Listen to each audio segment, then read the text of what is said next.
Mesdames, Messieurs, bonjour, bonsoir, dépendant de l'endroit où vous nous écoutez, et bienvenue à Tête avec Pierre-Emmanuel. On va malheureusement commencer ce blog en parlant de l'horrible année qui vient de s'écrouler.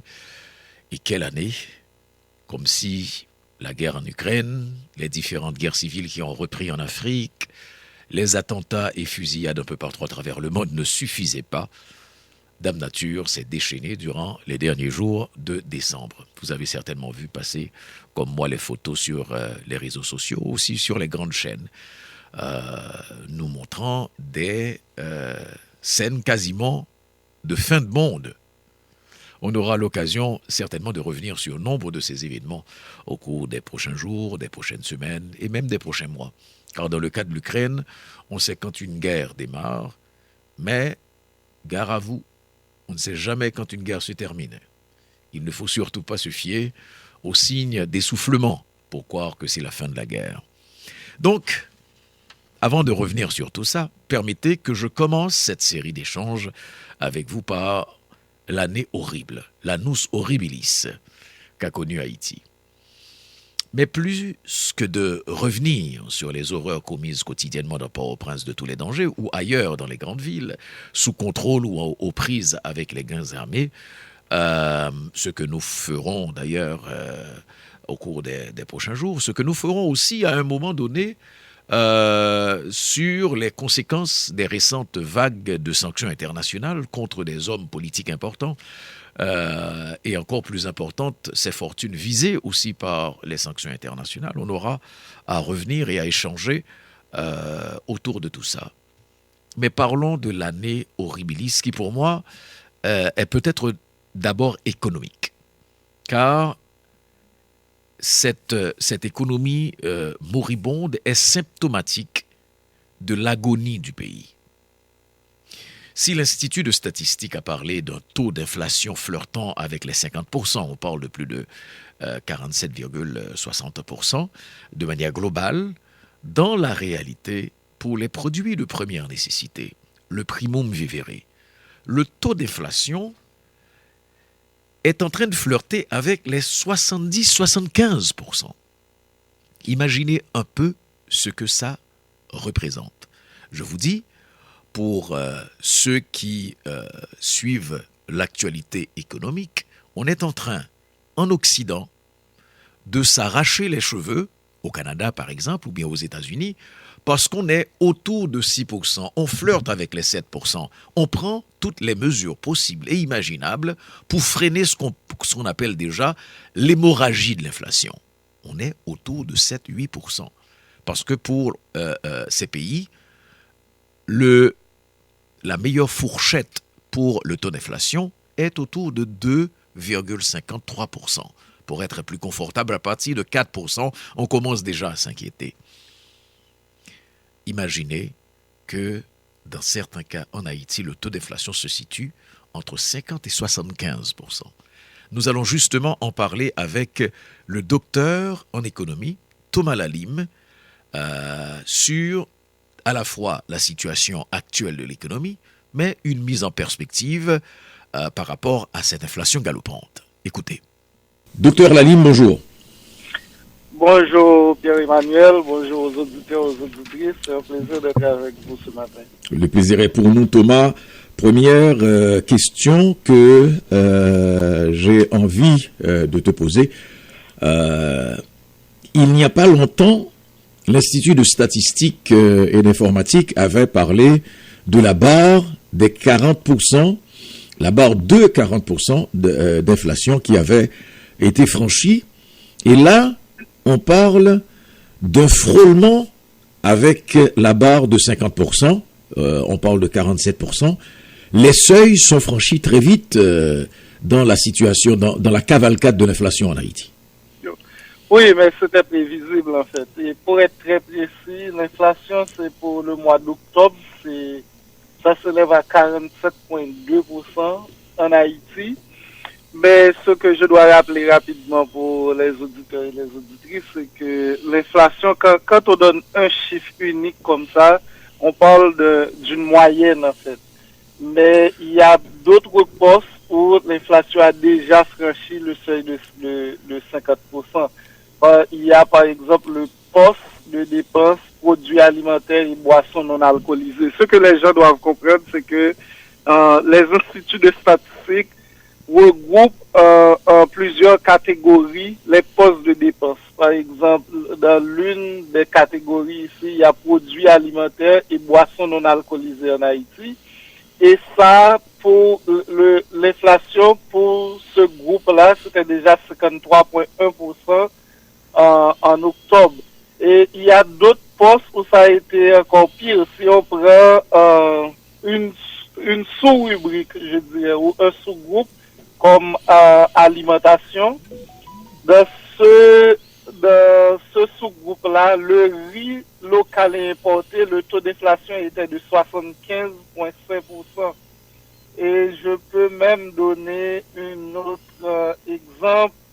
Si on prend les meubles de salon, ça a été de 60%, 60,1%, salle à manger, 61,1%. Donc, c'est juste pour confirmer pour toi, Pierre-Emmanuel, qu'il y a des postes où le taux d'inflation a déjà franchi longtemps le seuil de 50%. Mais ce que les gens doivent comprendre aussi, c'est que en Haïti, les ménages consacrent plus de 50% à l'alimentation. Donc, quand quand le poste d'alimentation augmente autant, plus de 53%, ça veut dire que, bon, évidemment, on le connaissait tous déjà, il devient de plus en plus difficile en Haïti de se nourrir ces jours-ci. Et sachant qu'on est en période de fête, avoir ces chiffres-là, eh ben, ça nous fait penser aux gens qui vont passer la Noël et les fêtes d'année sans pouvoir trouver quelque chose à manger. D'après ce que j'ai compris, Thomas, quasiment, si grosso modo on regarde les chiffres, dans certains cas, les produits de première nécessité ont déjà franchi la barre des 70-75%. Exactement. Et en fait, deuxième précision à apporter, on est en train de comparer les prix d'octobre 2022 à octobre 2021. Donc c'est juste sur un an. Si maintenant on essaie de comparer ça sur 2 ans, sur 3 ans, à ce moment-là, on franchirait déjà le seuil de 100%. Ce que les gens doivent comprendre, c'est que quand on parle d'indice des prix à la consommation, tout ce que ça fait, c'est que l'Institut de statistique partout à travers le monde, ce qu'ils considèrent, c'est un panier représentatif de biens, les biens les plus consommés. Et puis, ils disent, ils vont suivre le prix de ces produits-là, en fait, les services aussi, biens et services. Et puis, ils vont comparer les prix qu'ils observent à aujourd'hui, par exemple, en octobre 2022, par rapport au prix qu'ils avaient observé en octobre 2021. Ça, on parle d'inflation en rythme annuel quand on le fait comme ça. Mais on compare aussi généralement les prix qu'on observe ce mois par rapport au mois précédent. Par exemple, comparer le prix d'octobre 2022 par rapport à septembre 2022. Maintenant, juste pour vous donner un comparable, hier, Statistique Canada vient de publier les chiffres de l'inflation aussi au Canada. Et le taux d'inflation en rythme annuel, ça veut dire que tu compares novembre 2022 par rapport à novembre 2021, c'était 6,8% au Canada. Mais 6,8% au Canada, les gens considèrent ça comme très élevé. Évidemment, c'était 8%. Vous avez vu ce que ça a fait comme tollé au Canada, parce que c'est comme on n'avait pas vu ça depuis près de 40 ans, parce que la tendance ou la cible dans les pays développés, en fait, c'est d'avoir un taux d'inflation qui ne dépasse pas 2%. Et c'est pour ça, vous avez vu que la Banque du Canada a augmenté pratiquement 7 fois de suite le taux directeur pour essayer de contenir l'inflation, pour essayer déverser la tendance à la hausse de l'inflation au Canada. Pour essayer de juguler la question de l'inflation. Alors, juguler la question de l'inflation. Juste pour terminer sur ce point, regardez, en fait, de 8% au Canada qui a créé un tollé à 47,2% en Haïti. Donc, les gens peuvent en faire la conclusion et la déduction. Et dans le cas d'Haïti, tu as bien fait de rappeler depuis le début qu'on est dans une moyenne, dans une fourchette moyenne. Évidemment, au Canada aussi, il y a des postes qui sont beaucoup plus élevés que le 6,8% qui est la moyenne nationale au Canada et 47,2% qui est la moyenne nationale en Haïti. Et il faut dire dans le cas d'Haïti, en fait, parce que les gens peuvent peut-être se demander pourquoi c'est si élevé au Canada. En Haïti, en fait, je veux dire, il y a deux raisons.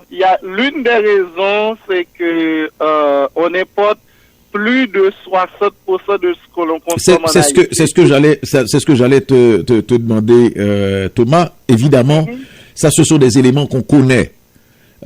Problème de production, le pays ne produit pas pour répondre à sa demande. Deuxième chose, on importe quasiment tout, et ce n'est pas pour rien donc que les produits à la consommation soient la porte la plus essentielle en termes de coûts. Mais on a l'impression que ces derniers temps, les choses se sont aggravées plus rapidement. Et l'élément qui est au cœur de tout ça, on a l'impression, c'est la crise de l'essence. En fait, il y a trois choses qu'on pourrait considérer. La première chose, c'est que comme on n'importe plus de 60% des produits qui sont consommés en Haïti, et comme on a vu que déjà à l'étranger, les prix augmentent un peu partout à travers le monde, ça on le sait, c'est les conséquences de la Covid au niveau international. Maintenant, comme on importe, à ce moment-là, c'est comme une sorte d'inflation importée aussi. Comme on importe les produits, on importe l'inflation étrangère. Et on peut constater, par exemple, dans le cadre du riz, on voit que l'inflation pour le riz importé ou pour les produits importés en général, c'est quasiment 2 fois plus que l'inflation des produits locaux. Donc, la déduction de ça, c'est que si on produisait plus, à ce moment-là, on allait être moins victime de l'inflation. Alors, la nuance, Thomas, par rapport à la crise internationale, il y a une crise à l'intérieur de la crise. C'est-à-dire que sur le marché local, au-delà du coût important à l'importation, il y a cette gestion chaotique de la question de l'essence. On ne parlera pas du blocage de terminal de Vareux, mais aujourd'hui, ce qu'on évoque, c'est la possibilité ou l'impossibilité de desservir la clientèle, de desservir le marché local, parce qu'il y a à l'intérieur de la crise de l'essence une crise du dollar. Est-ce que la question du dollar n'est pas génératrice de tout ce qu'on voit en ce moment comme chaos? C'était exactement ce que j'allais préciser, c'est qu'il y a des facteurs, on pourrait dire internationaux, comme je viens de mentionner, mais il y a les deux principaux facteurs locaux, c'est la crise du dollar, justement, parce que comme on importe plus de 60% de ce qu'on consomme et on fait les importations en dollars, donc quand le dollar s'apprécie ou quand la goutte se déprécie, on voit ça dans les prix. Mais il y a aussi la crise de l'insécurité qui empêche l'approvisionnement, notamment en essence, comme on l'avait vu les mois écoulés jusqu'à présent. En fait, là, c'est comme les deux crises les deux crises qui comment je dirais ça, en ce sens qu'il y a la crise du dollar, mais le manque de dollars fait qu'on n'a pas suffisamment d'argent pour importer le pétrole à terre, et même si on arrive à importer, on n'arrive pas à le distribuer normalement sur le territoire national. Donc ces deux crises-là s'alimentent, c'est ce mot-là que je cherchais avant, mutuellement. Mais juste pour te donner une idée, Pierre-Emmanuel, c'est que l'inflation pour les produits importés, on est déjà rendu à plus de 61% pour les produits importés. Comparé aux produits locaux qui ne dépassent pas encore, j'avais vu le chiffre rapidement, ok, c'est 61,1% pour les produits importés et c'est 39% pour les produits locaux. Donc, on paie très cher en termes d'inflation aussi, notre dépendance par rapport à l'importation de produits et de biens importés des pays étrangers. Et là encore, c'est l'une des raisons qui explique aussi la dépréciation accélérer de la goutte, c'est parce qu'on a besoin de beaucoup d'argent pour importer nos biens et services et on n'exporte pas assez pour pouvoir accumuler de devises étrangères, notamment de dollars américains. Et ça, ce déséquilibre-là se voit à travers le taux de change en fait. Et ça, c'est pas des problèmes disons que c'est un problème qui est créé et entretenu au cours des 30 dernières années, un problème auquel on n'a pas apporté de réponse convaincante, et avec le temps, ça s'aggrave et ça se détériore de plus en plus. Et s'il y a rien qui est fait à ce niveau-là, Thomas, on aura à revenir pour notre auditoire à la crise du dollar une prochaine fois, parce que il faut essayer de comprendre. Il n'y a pas longtemps, environ 500 millions de dollars ont été... Non, pas 500 millions. Il n'y a pas longtemps, je crois que c'est 50 millions de dollars qui avaient été injectés dans le marché. Et on n'a rien vu en termes d'amélioration. Au contraire, la cavalcade du dollar se poursuit. Il faudra essayer de comprendre ce qui se passe. Est-ce que le dollar, est-ce que cette injection a été mal gérée par la Banque centrale? Quel est le rôle aussi de toute cette panique qu'il y a autour de la question du dollar? Et j'aimerais, pour terminer, Thomas, essayer de rapidement faire comprendre à notre auditoire, par exemple, la question des sanctions. Quelles pourraient être les conséquences des sanctions sur le marché haïtien? Bon, là, tu poses plusieurs questions en même temps et chacune de ces questions-là pourrait faire l'objet d'une autre tu sais, tu vas prendre l'engagement de revenir, Thomas, pour qu'on aborde, effectivement, tu as raison, et je sais que le devoir t'appelle ailleurs aussi, pour qu'on aborde à la fois la question du dollar, la crise du dollar, parce que là, aujourd'hui, on a parlé de l'inflation, on parlera de la crise du dollar, mais on parlera aussi des conséquences que les sanctions internationales annoncées contre des fortunes importantes, ce que ça pourrait avoir sur le quotidien des Haïtiens. Merci Thomas. Un plaisir, mais disons juste pour terminer que ces trois problèmes-là sont liés en fait. Il y a la crise du dollar amplifie l'inflation et les mesures, les sanctions, dépendamment si ces gens-là veulent faire des représailles envers les gens qui ont pris ces mesures-là, ça peut avoir des conséquences énormes aussi sur l'économie parce que c'est des gens puissants.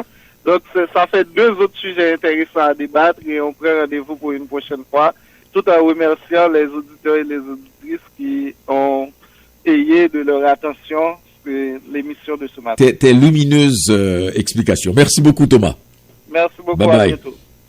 Thomas Lalime, docteur en économie, qui était avec nous donc pour essayer de comprendre le phénomène de l'inflation, parce que les statistiques parlent de 47% qu'on a déjà franchi. Imaginez un peu, comme il le soulignait, à autour de 6, et quelques pourcents, on s'arrache les cheveux dans les économies occidentales, aux États-Unis, au Canada, etc. Et on prend les grandes mesures pour essayer de contrer l'inflation. Imaginez dans un pays où, globalement, on est autour de 50%. Dans certains cas, certains produits de première nécessité, on est autour de 75% d'inflation en termes de coûts et d'augmentation. Les perspectives pour 2023 ne sont pas très encourageantes, mais des événements heureux peuvent nous surprendre et changer les donnes. Restons positifs, soyons confiants et bonne année 2023 à tous. À bientôt.